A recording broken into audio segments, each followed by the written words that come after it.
todo apunta a Cristo, ¿verdad? Entonces, la belleza de poder estar estudiando la palabra de Dios desde el principio hacia el fin y ver cómo el Señor Dios, ¿verdad?, tenía la intención de exaltar a su Hijo, es una belleza también. Les mencioné rápidamente que nos ayuda a promocionar o a animar o a fortalecer, ¿verdad?, la paciencia de la congregación, la resistencia de la congregación a exponerse a la palabra de Dios y el compromiso de la congregación con la palabra de Dios. Nosotros también, por nuestra naturaleza, queremos brincarnos ciertas cosas que a veces pueden ser incómodas, o no entrarle a algunos temas que pueden ser incómodos para nosotros, o a libros que pueden ser tal vez incómodos para nosotros, ¿verdad? Nosotros hemos hecho la broma varias veces, pero tenemos unas ganas de predicar el libro de Levítico. Yo no sé aquí quién se ha leído el libro de Levítico completo, ¿verdad? Porque yo no sé quién le dio una fama al libro de Levítico de que es terriblemente denso, es terriblemente delicioso y apunta a la salvación en Cristo Jesús de una manera increíble y revela el carácter de Dios como pocos libros en toda la Escritura. Y nuestra carne nos dice: no le entre a Levítico, no le entre, no quédese con los evangelios que son deliciosos de leer, ¿verdad?, la narrativa, y no los libros esos de la ley que se vuelven densos. Cuando juntos entramos en proyectos de este tipo, ¿verdad?, de enfrentarnos juntos a la palabra de Dios, sabiendo que nuestra carne le va a ser difícil, ¿verdad?, pero perseveramos y nos comprometemos en el estudio como congregación de la palabra de Dios, creo que hay mucha bendición. Y por último, estamos seguros que es la mejor manera de construir fundaciones estables para toda la vida. No hay nada peor en construcción, hay varios ingenieros, que construir fundaciones para una casa y que todas las fundaciones estén aisladas, que ninguna responda a la otra y al resto de la estructura de la casa.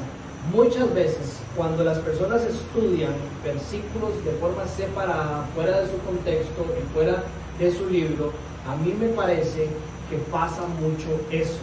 La gente crece con fundaciones, puede ser que la fundación esté bien construida, pero esa fundación está mal amarrada con la totalidad de la fundación que Dios quiso poner a través de los apóstoles, para así poner la piedra angular que es Cristo Jesús. Entonces hay debilidad en el crecimiento del cristiano, y la predicación de todo el consejo de Dios nos ayuda a poder amarrar mejor esas fundaciones sistemáticamente, progresivamente, desde la primera a la segunda, a la tercera, hasta poder sumar todas las que encontramos en la palabra de Dios. Y por esta razón es que hoy iniciamos Primera de Timoteo, capítulo 1, con la introducción. No sé si trajeron el texto aquí, ¿verdad? ¿Vale? ¿Qué versión es esa? Reina Valera. Ok, se las voy a leer yo en esta versión que traje, que es la Nueva Biblia Latinoamericana, Américas. Pablo, apóstol de Cristo Jesús, por mandato de Dios nuestro Salvador y de Cristo Jesús, nuestra esperanza, a Timoteo, verdadero hijo de la fe, verdadero hijo en la fe, gracia, misericordia y paz de parte de Dios Padre y de Cristo Jesús nuestro Señor. En esta otra versión dice: Pablo, apóstol de Jesucristo, por mandato de Dios nuestro Salvador y del Señor Jesucristo nuestra esperanza, a Timoteo, hijo en la fe, verdadero hijo en la fe, gracia, misericordia y paz de Dios nuestro Padre y de nuestro Señor Jesucristo. Cristo nuestro Señor. Esa es la versión que yo tengo, ¿vale? Esa es la introducción a esta carta. ¿Qué podemos decir de esta carta? Esta carta es una de las cartas que se conocen como las cartas pastorales, al igual que segunda de Timoteo y de Tito, y se cree que por lo menos Primera de Timoteo y Tito fueron escritas por el apóstol Pablo desde Macedonia en su 4º año misionero. Para los que han estudiado la vida del apóstol Pablo, saben que la Biblia registra hasta Hechos capítulo 28 3 de los viajes misioneros de Pablo y su primer encarcelamiento en Roma. Se cree que una vez que Pablo es liberado, empieza un 4º viaje misionero, y que es en ese 4º viaje misionero desde Macedonia que escribe estas 2 cartas que, como les digo, se conocen como cartas pastorales. Y por último escribe Segunda de Timoteo desde su prisión en Roma, por segunda vez, el segundo encarcelamiento de Pablo en Roma, donde luego sería decapitado.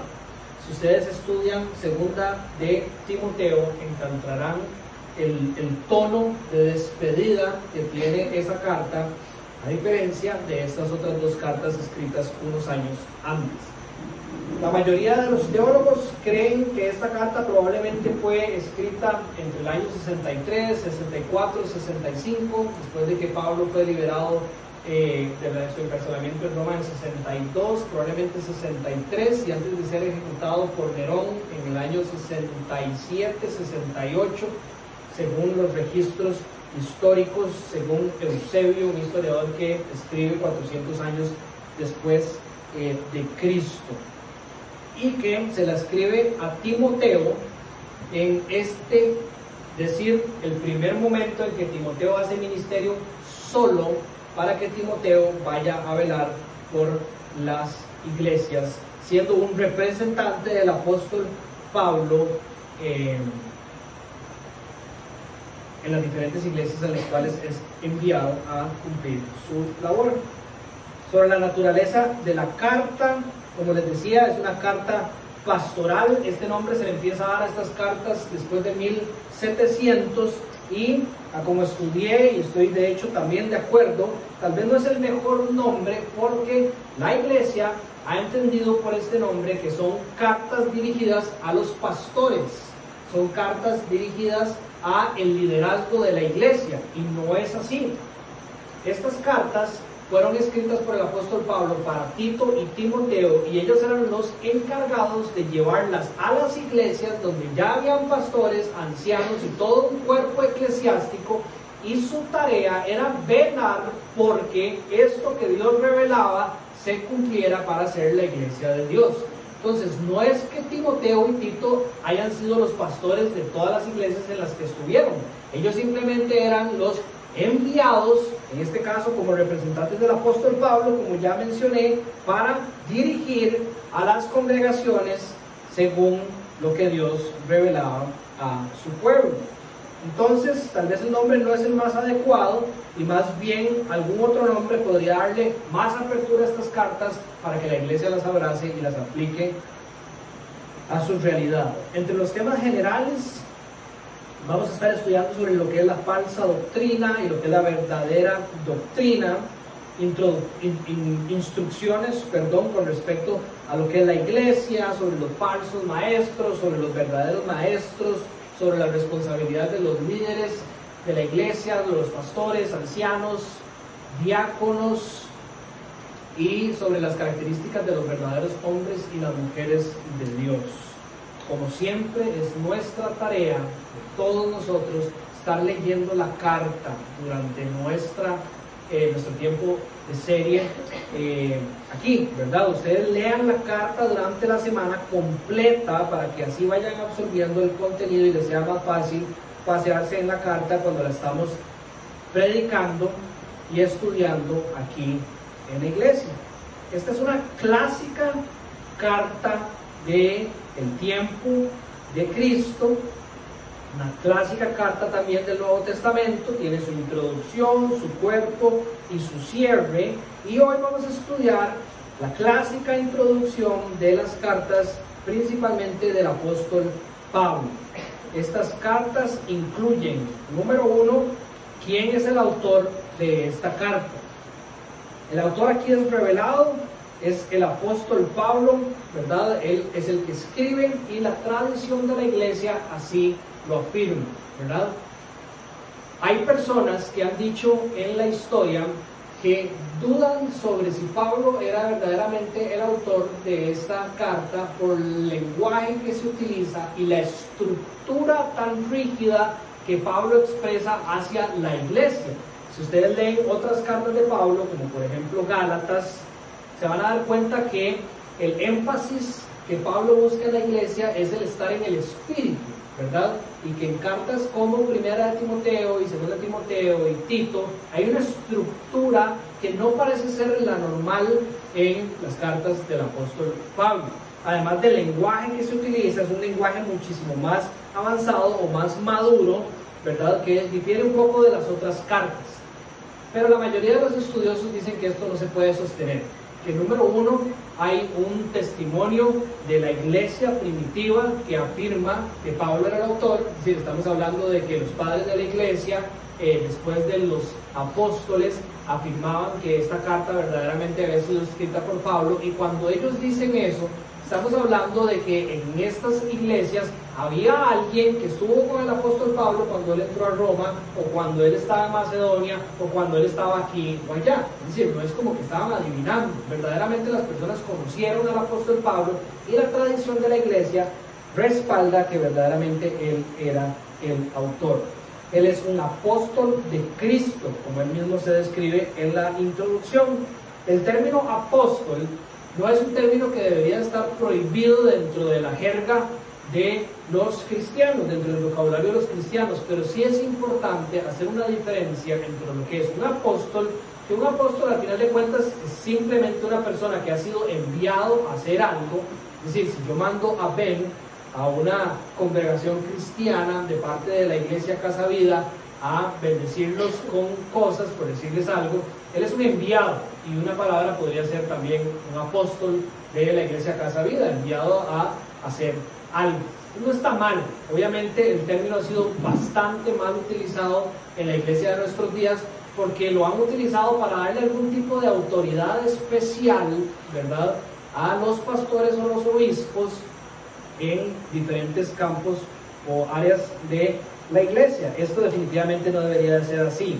Pablo aquí se describe como un apóstol de Cristo Jesús.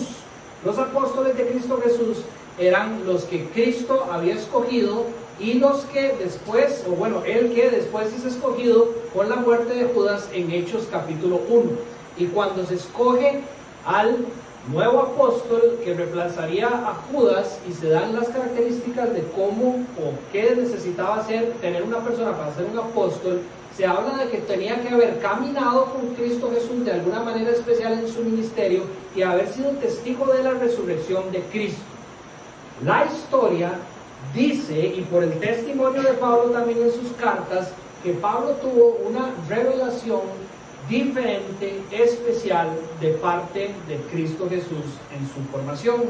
Yo no sé si ustedes se acuerdan cuando predicamos el libro de los Hechos, pero después de la conversión de Saulo, Pablo va a Jerusalén, y estando ahí con Bernabé y los diferentes apóstoles, llegan a la conclusión de que él debería de salir de Jerusalén por lo que él causaba en la iglesia y por lo que los líderes judíos, ¿verdad?, sentían ahora hacia él, que se había convertido al cristianismo.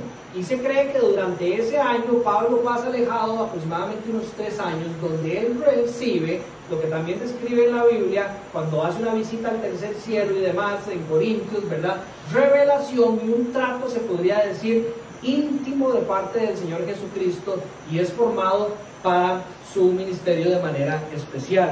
Y por eso es que no solo la Biblia lo respalda, él lo dice, sino que la tradición respalda que él podía ser acreedor de este título, apóstol de Cristo Jesús. Los apóstoles de Cristo Jesús, no voy a entrar más en este tema, si alguien tiene una pregunta la podemos hacer al final, tenían características específicas que el texto bíblico demuestra que no se ven en el día de hoy. Fueron, es una traducción mala, no es la palabra adecuada, pero apuntados por Cristo y enviados por Cristo, como ninguno de nosotros ha sido, a hacer cosas que ninguno de nosotros fuimos llamados a hacer. Ninguno de nosotros inició la iglesia en el mundo como ellos fueron llamados a hacer y demás. Pero bueno, cumplía con los requisitos del apostolado. El testimonio de la iglesia dice que sin duda era un apóstol. En 1 Corintios capítulo 9, Pablo dice que algunos dudan de mi apostolado, pero que ustedes, a la iglesia misma, son el sello de su apostolado. Es decir, las consecuencias del ejercicio del llamado de Pablo en las personas confirmaba este apostolado de Cristo en su ministerio. Y además, la convicción total que él expresa a través de sus cartas.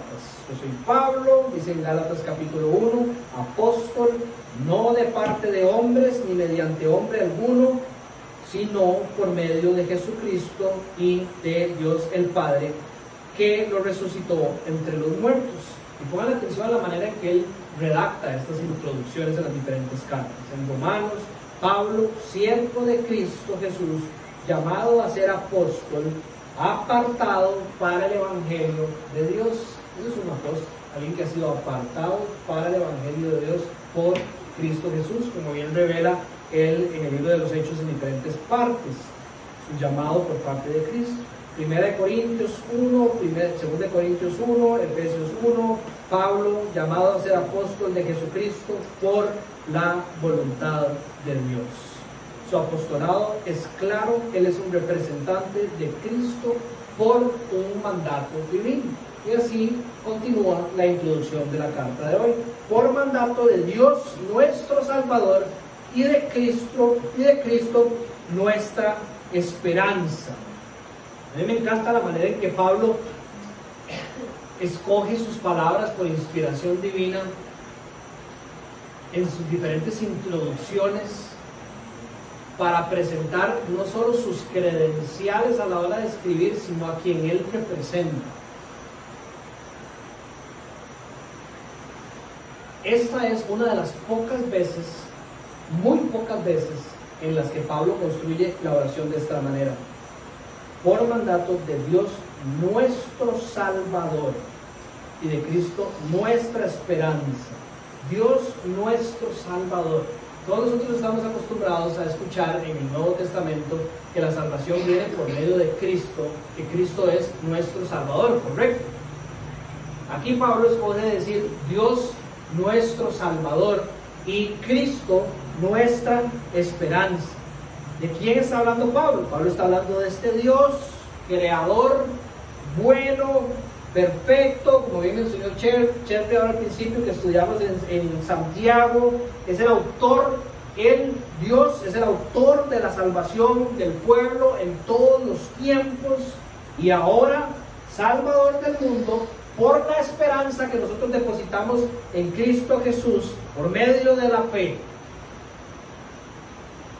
Pablo, por medio de esas palabras, empieza, como quien dicen, de 0 a 100. Digo yo, cuando uno se permite reposar en estos textos, ¿verdad? Ahora que ustedes lo vayan a hacer en la casa, cuando uno se topa un texto y uno empieza a preguntarse por qué construye la oración de esa manera, ¿verdad? ¿Cuál era su intención de hacer esa diferencia? Dios nuestro Salvador, ¿por qué escoge poner Dios como Salvador y no Jesucristo mi Salvador? Y pone a Cristo como nuestra esperanza.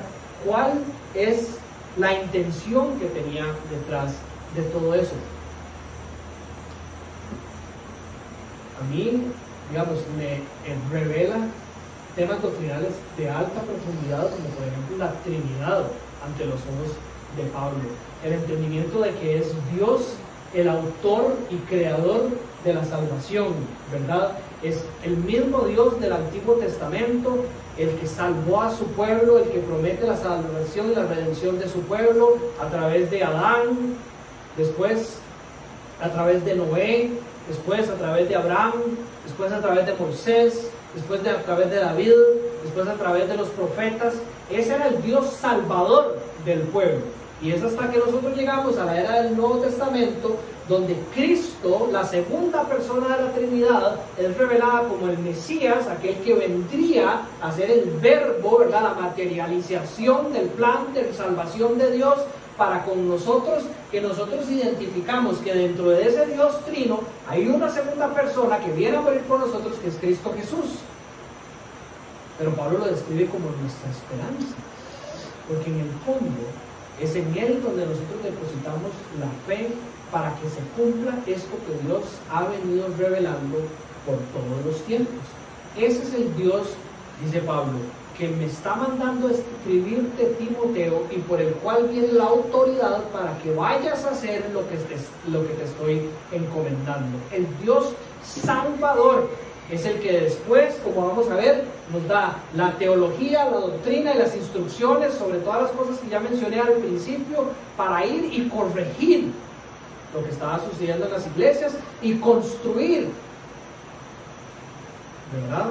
Es este Dios, el único Dios, un Dios, uno en esencia, tres personas el que está hablando. Ahora usted dirá, Dani, yo no sé, se está tal vez estirando demasiado el texto, sacando como una enseñanza trinitaria de esa introducción. Cuando uno estudia toda la carta, nota que hay un tema que está ahí metido, decir, dentro de las entrañas de la carta, y es lo falso versus lo verdadero. Falsa doctrina versus la verdadera doctrina. Falsos maestros versus verdaderos maestros. Falsos hombres de Dios contra los verdaderos hombres de Dios. Falsas actitudes de la iglesia contra las verdaderas actitudes de la iglesia.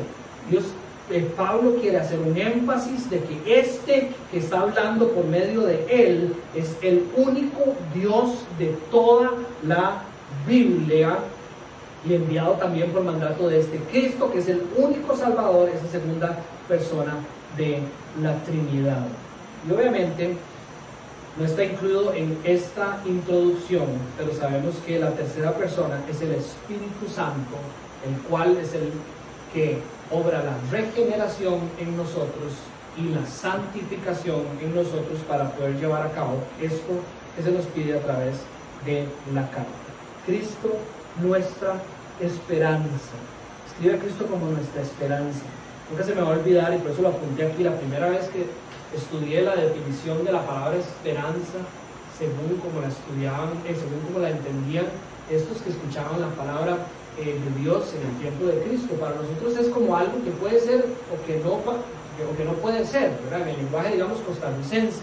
Uno dice, yo tengo la esperanza que mañana el surfing esté bueno, pero esperanza que mañana el offshore, ¿verdad?, se mantenga hasta las 10 de la mañana, por lo menos. Pero no sabemos si eso va a pasar o eso no va a pasar. En la Biblia, la palabra esperanza podríamos describirla como fe a futuro. Es decir, es la fe que yo tengo hoy, es esta convicción en estas cosas que yo no puedo ver hoy, ¿verdad?, pero a futuro. Es decir, Cristo es mi esperanza, es donde yo descanso para que se cumpla todo lo que está prometido para mí, hoy y en el futuro. Así lo describe Pablo. De ellos viene el mandato, de ellos viene la autoridad. Ese es el autor de Dios, ¿verdad? Este es el autor que está descrito en esta introducción.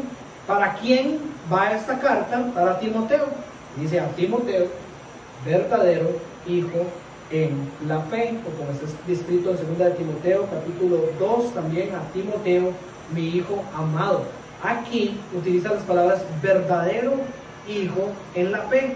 De nuevo, una relación directa con el contexto general de la carta. Porque lo describe como verdadero, y en la segunda carta lo describe como simplemente mi hijo amado.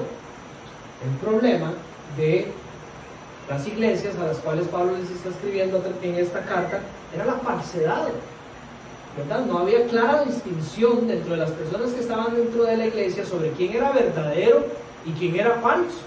Entonces Pablo introduce dejando claro: mi autoridad viene del único Dios, y le estoy escribiendo a ustedes por medio de alguien que yo, Pablo, pongo las manos en el fuego de que es verdadero, que es de verdad, no es falso como otros que están entre ustedes enseñando falsa doctrina. Este que va a ustedes con palabra es verdadero hijo en la fe.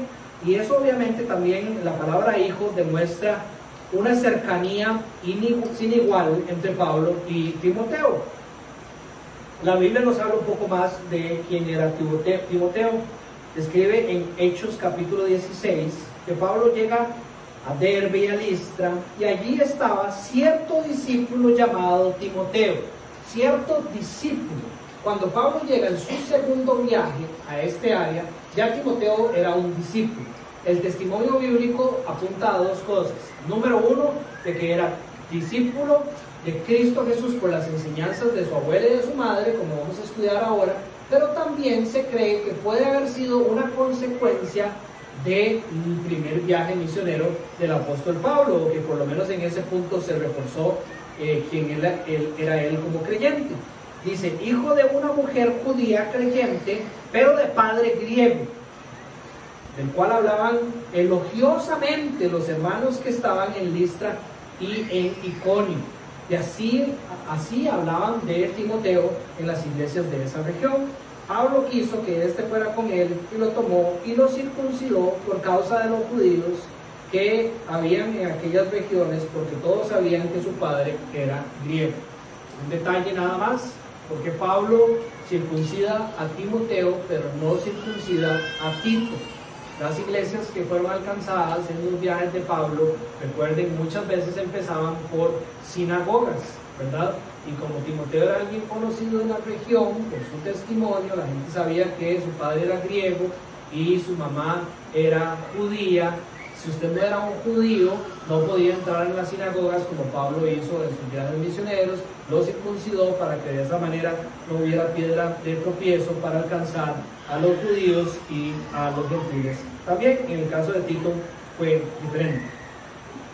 Sobre el origen de su fe, como ya les dije, segunda de Timoteo nos describe que Pablo tenía presente la fe sincera que había en Timoteo, la cual habitó primero en la abuela Loida, un nombre que les recomiendo que estudien, ¿verdad? Para que le pongan, si tienen una hija, ¿verdad? Loida, sí, pues están viendo, ¿no? ¿Verdad? Y tu madre, Eunice, y estoy seguro que en ti también.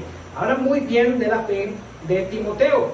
Describe a Timoteo como alguien que desde su niñez ha sabido las sagradas escrituras, las cuales te pueden dar la sabiduría que lleva a la salvación mediante la fe en Cristo Jesús. Y de allí en adelante, desde que Pablo lo recoge en ese viaje misionero, empieza una relación, como les digo, creo que inigualable entre el joven Timoteo, como se describe en algunos pasajes, y el apóstol Pablo, al punto que en Corintios, en Filipenses, en Colosenses y en algunas otras cartas de Pablo se describe como coautor de las cartas a las iglesias, segundo Tesalonicenses y demás. Verdadero hijo en la fe, de nuevo, genuino, verdadero, muy acorde a lo que estaba sucediendo.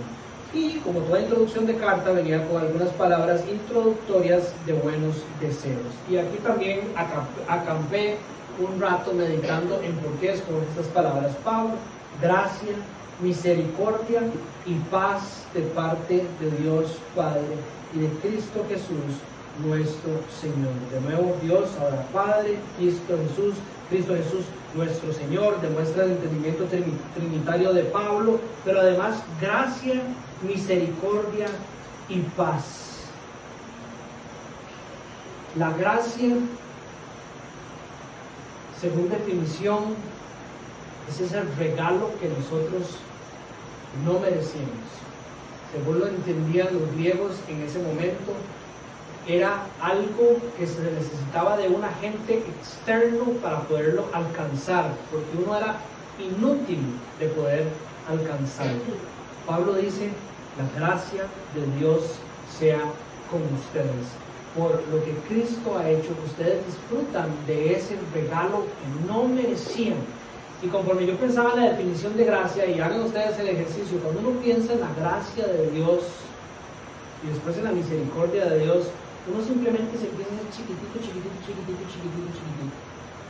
y su corazón empieza a abrirse a lo que Dios tenga para usted.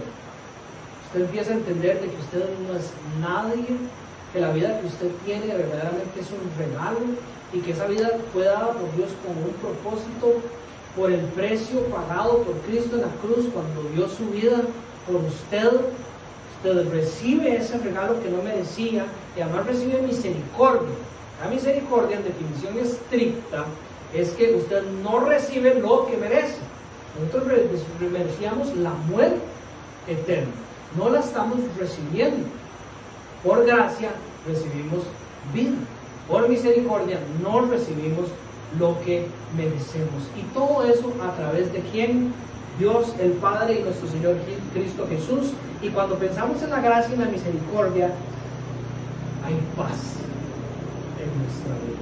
Para mí esta es la construcción que Pablo hace en la introducción para traer nuestro corazón al lugar adecuado para poder enfrentarnos a todo lo que va a empezar a corregir, a todo lo que nos va a llamar a cambiar o a ajustar mientras nos enfrenta al consejo bíblico. Esa humildad necesaria que necesitamos tener, poner a Cristo en el lugar adecuado de Señor ahora para poder recibir la instrucción del Padre con la tranquilidad de que por su gracia y su misericordia ahora tenemos paz y podemos acercarnos a su trono y recibir su instrucción.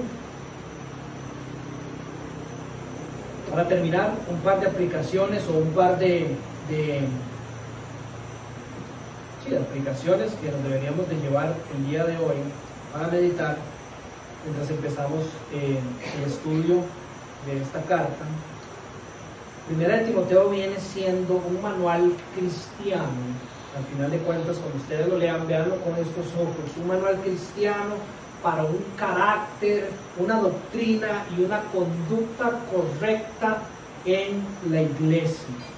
El propósito para escribir la epístola, que es otra palabra para carta o la carta, es mencionado por Pablo en el capítulo 3, versículo 15, y es que las personas aprendieran a conducirse en la iglesia con respecto a la fe y conducta adecuada.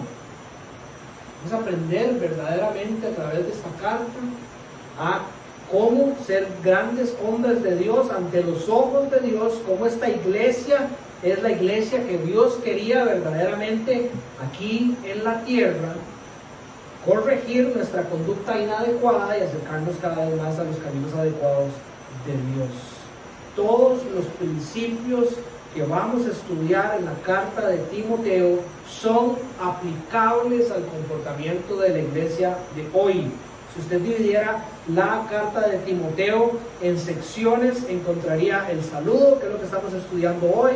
Entre el versículo 3 y el 20 del capítulo 1 estudiaremos sobre lo que es doctrina pura, donde Pablo corrige las falsas enseñanzas y enseña lo que es la sana doctrina. En el capítulo 2, entre el versículo 1 y el 15, va a hablar sobre lo que es el culto público, las reuniones públicas de la iglesia, la oración y el lugar de las mujeres dentro de la iglesia.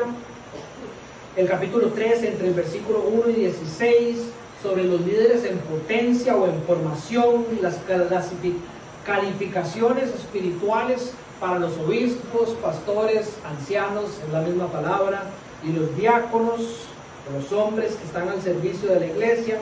Capítulo 4, versículo 1 y 16, sobre lo que son buenos maestros, el rechazo a los falsos maestros y cómo se enseñar y modelar estas verdades según lo que Timoteo les va a enseñar a estas iglesias. Capítulo 5, del versículo 1 al 6.2, las relaciones interpersonales, aplica los principios bíblicos en situaciones específicas. En el capítulo 6, versículo 3 al 19, la motivación adecuada, una motivación que nace de un corazón por caminar en santidad, y al final una despedida donde encomienda a Timoteo a guardar esta verdad que le fue confiada por Dios en estas iglesias. Y de aquí es que quiero que nos animemos para hacer lo mismo que Timoteo fue enviado a hacer con nuestra iglesia local y con la iglesia universal, pero en ese orden. Primero con nuestra iglesia local y después con la iglesia universal. Permítame hacerles una relación entre lo que estamos llamados a hacer o lo que quiero que hagamos con esta carta y nuestra gran comisión revelada en Mateo 28, ¿verdad? ¿Cuál es la primera parte de esa gran comisión? Somos llamados a hacer discípulos, ¿correcto? Esa parte creo que todo el mundo como que la entiende muy bien, ¿verdad? Todos los cristianos somos llamados a ser discípulos. De ahí describe, ¿verdad?, que nos bauticemos en el nombre del Padre y el Hijo y del Espíritu Santo. Pero yo creo que no somos tan buenos con la segunda parte de esa comisión. Se la voy a leer, está en el versículo 20. Enseñándoles a guardar todo lo que les he mandado. Enseñándoles a guardar todo lo que les he mandado. Y resulta que esa comisión no se la dio Dios a los pastores, nada más. Se la dio a todos los cristianos. Y de alguna manera yo creo que por la misma autoridad de Timoteo, que es la misma autoridad de Mateo 28, toda autoridad se me ha dado en el cielo y en la tierra, para enviarlos a ustedes a hacer esto, ¿verdad?, es que nosotros deberíamos de sentirnos animados a estudiar juntos esta carta para cumplir la misma función que Timoteo debía cumplir con las iglesias a las cuales fue mandado. Guardar la verdad que se nos ha sido confiada. Guardar la verdad que nos ha sido confiada.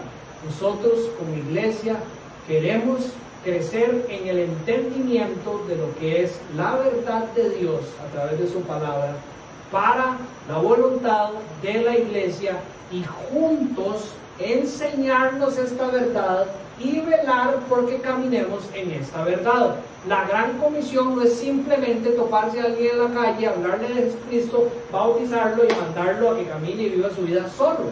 Incluye enseñarles todas las cosas y eso se da en la iglesia local, y de la única manera que nosotros vamos a poder enseñar las cosas de Dios va a ser cuidando nuestra iglesia local para que no sea torcida por ninguna falsa enseñanza, por ningún falso maestro, y que caminemos verdaderamente en el centro de la voluntad de Dios aquí en Casa Vida. Y eso es tarea de todos, aquí primero y después donde el Señor nos lleve. Todos los temas que vamos a estudiar, aunque algunos tengan que ver con diáconos, ancianos, comportamiento de mujeres, hombres, todos son pertinentes para todos nosotros.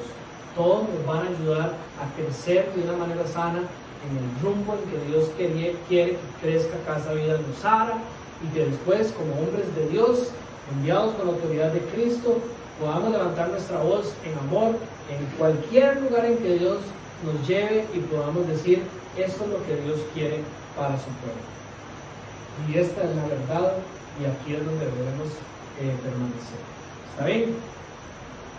Entonces, yo estoy muy emocionado. Los temas son deliciosos. Vamos a pasearnos por todo el consejo de Dios a través de esta carta, y creo que va a reforzar nuestra tarea dentro de la iglesia local y la iglesia universal, y fortalecerla con la sana enseñanza en nuestro corazón. ¿Saben? Bien. ¿Alguien tiene alguna pregunta o quiere comentar algo?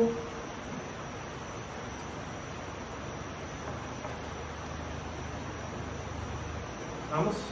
Bien. Entonces, los músicos van a guiar en una última canción.